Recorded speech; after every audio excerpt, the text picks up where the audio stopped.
Hello world. So today we're presenting our project on reinforcement learning with AI agent. So first of all, what is reinforcement learning? Well, reinforcement learning is an area of machine learning in which agent is trying to find optimal policy or sequence of actions in a given environment to maximize its overall reward. Formulations of reinforcement learning problems are relatively old. However, with the advent of neural networks, this area got a new wave of excitement and research. One of the most important properties and equations in reinforcement learning is the Bellman equation. Bellman equation tries to answer the following question: what is the value of this state? So in other words, given the state I'm in, and assuming that I take the best possible action now and at each subsequent step, what would be the long-term reward that I can expect from this state? So this equation helps us to evaluate the expected reward relative to the advantage or disadvantage of each state. From the Bellman equation formula, we can see that we assign a value to each state, and we do that by taking a reward at this state plus the expected value of the other state given the action that we take following our policy, and we multiply that expected value by the discount factor. And this discount factor shows how much we value immediate reward or how much we value the future reward. A distinction should be made between reinforcement learning and other types of learning, such as supervised or unsupervised. So in the supervised learning setup, we initially have an input and output pairs. So we have a data and labels associated with it. However, in a reinforcement learning environment, we usually don't have any data, and we get this data while we interact with the environment. So we don't know in advance what the data we would have. Despite this, in certain environments, there could be similarities with supervised learning. As we can see in the following example, in the cartpole problem, you can see the video here.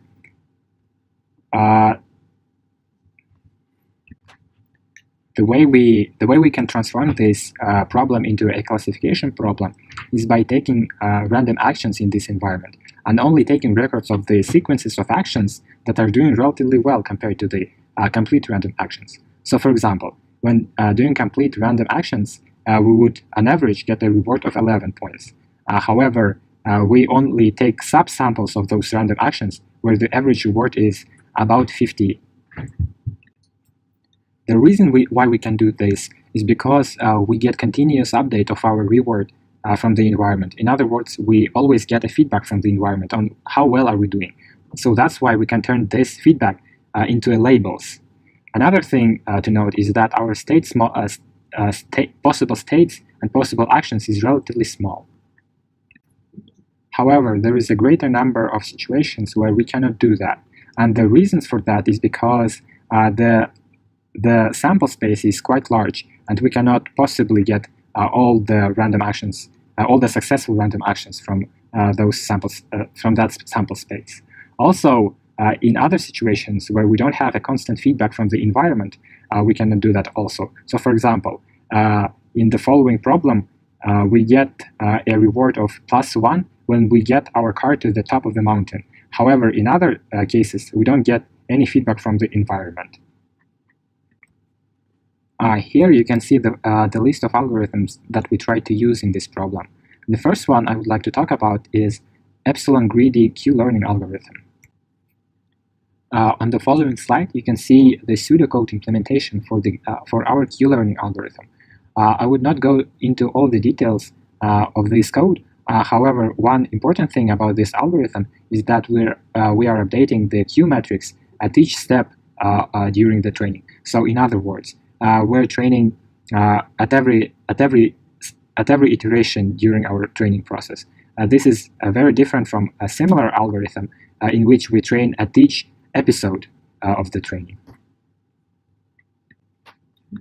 However, there are some problems with the naive approach. And the problem is when we're following our policy, we're not really exploring so much. So for example, if we're not taking a certain action, we wouldn't really know if this action was good or bad. We just simply never had a chance to take it. So that's why we're introducing the epsilon. So with the probability of epsilon, we would be taking a random action. And with the probability of 1 minus epsilon, we would be taking an action from our policy. Another idea is that this epsilon should probably decrease over time. And the intuitive idea is that at the beginning stages, where we should be taking more random actions because we really don't know much about our environment. However, as we making our learning progress, we should be more confident in our policy, and we should make less random decisions than before. Hello everyone, so my name is Stefan, and I'll be going over the DQN network. So DQN was first introduced in two of the paper playing Autoreo game in NIPS 2013. There are only a few papers about DQN between 2013 and 2015. We were guessing that this is probably due to the unstable training, and so that the researchers are not able to verify this, not able to reproduce the same result. So to verify this, our next algorithm is to do just the DQN without the fixed target. So even without a fixed target, we would still like our neural network to converge. So in order to do that, we place only a small neural network inside of our DQN. In this way, even though the goal is drifting, however, because the neural network itself is small, so it won't have the capacity to drift too far away. It will still try to generalize a little bit more. On the other hand, if we have placed in a much deeper and wider neural network, then it will have a capacity to drift very far away to try to fit different kind of goal, and this is really not what we want. So looking at the first video, this is a video where the agent is very struggling within the valley, and this is due to the low gamma that we have set it. This gamma is set between 0.8 to 0.9. We want to test it out how much the gamma actually affect the agent. So on to the next video, the gamma is actually set high. This is set to 1. So you can see that even though the agent is still struggling, but overall it's performing much better than the previous agent. Now on to the twist for our neural network, which is we have introduced a reward modified reward function based on domain knowledge. So as a programmer, I actually actively induce some bias into the reward function in hope that the agent will able to learn much better. So looking at the first equation, I modify the reward function such that the reward is multiplied by the inverse of absolute value of the position the agent is in, as well as multiply that by the inverse of the position, the velocity of the agent.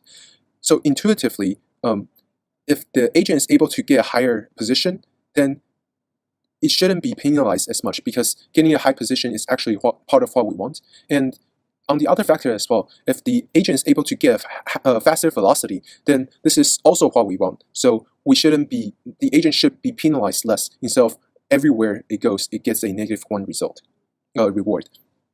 So looking at the first video, this is the modification we made, and this is our result.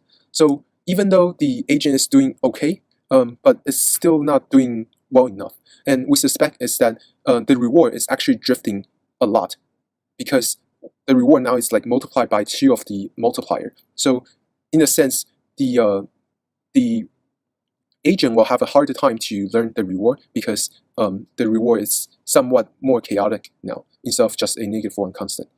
So to improve on this, we kind of step back and then do a less greedy algorithm, do a less greedy modification on the reward function. So now onto the second equation. It's pretty much the same as the first, except that we take out one of the multiplier, the position. Right now we only leave in the velocity. And to our surprise, this actually helped the agent converge much faster. So looking at the video, it really does extremely better than the previous video agents. On average, I would say it probably converged two times or more on the convergence rate compared to all the other agents. This kind of makes sense because whenever the agents see that, oh, it is getting less penalty because it's going at higher speed, it will try to do that more. This concludes our twist as well as our modification on the DQN. Another closely related problem that we explored as a part of our project was the continuous state space mountain car problem. So as we approached the continuous state space mountain car problem, we encountered a large state space. So instead of using Q-learning, which needs a representation of each state's values, we tried something else. While the goal of Q-learning is to approximate the Q function and use it to infer the optimal policy, policy gradients is a method that seeks to directly optimize in the policy space. What do we mean by that? In policy gradients, we usually use a neural network or other function approximator to directly model the action probabilities. Each time the agent interacts with the environment, we tweak the parameters of the neural network so that good actions get sampled more likely in the future. We repeat this process until the policy network converges to the optimal policy. This helps especially for continuous state problems, as policy spaces are usually smaller than state value spaces. Formally, the objective of policy gradients is to maximize the total future expected rewards, which are represented by the sum of future discounted rewards. We want to iteratively tweak the parameters of our policy network so that the total future expected rewards are maximized. How can we achieve that? This is where policy gradient comes in. It turns out that there is a nice formula for the gradient of total future expected rewards, which allows us to use gradient descent to maximize total expected future rewards by minimizing the loss function.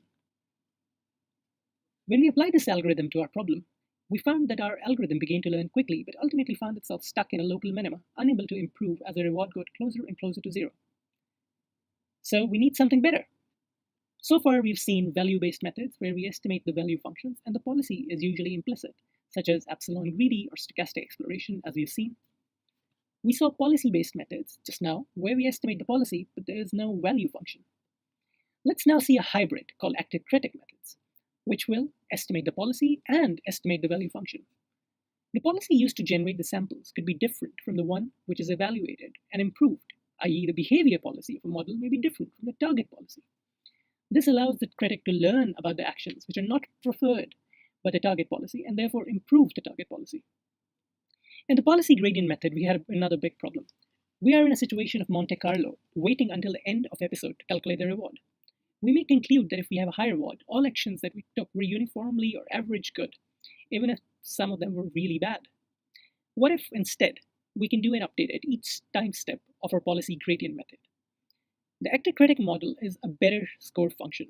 Instead of waiting until the end of episode, as we do in the Monte Carlo version of policy gradient method, known as reinforce, we make an update at each step.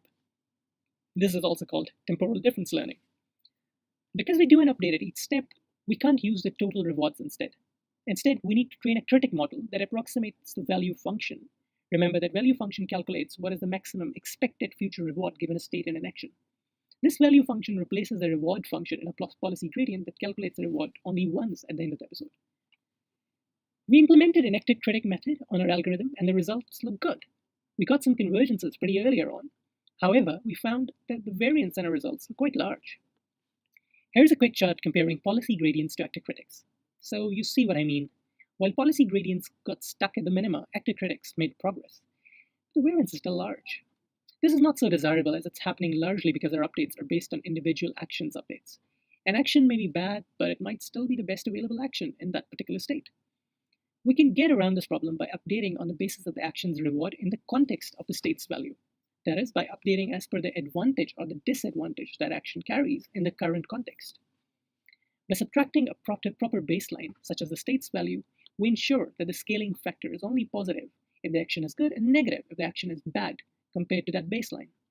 Empirically, this trick will reduce variance of the gradient estimate quite drastically. Implementing this algorithm yielded the most consistent convergences on a continuous mountain car problem. Here's a quick chart showing the kind of advantage critic methods have over traditional active critic models. And this is it for this video. We enjoyed doing this project thoroughly, and we hope that you enjoyed this video in which we covered methods such as Q-learning, deep Q networks, policy gradients, and ultimately advantage critic models. We applied these algorithms to two different kinds of problems, or variants of the same problem, the mountain car problem, one that is discrete and the other which is continuous. In the course of this project, we found some methods which we haven't covered in this video, such as neat neuroevolution of augmenting topologies, which we found were working even better than some of the methods that we have discussed in this video on these problems. We hope you enjoyed it. Thank you.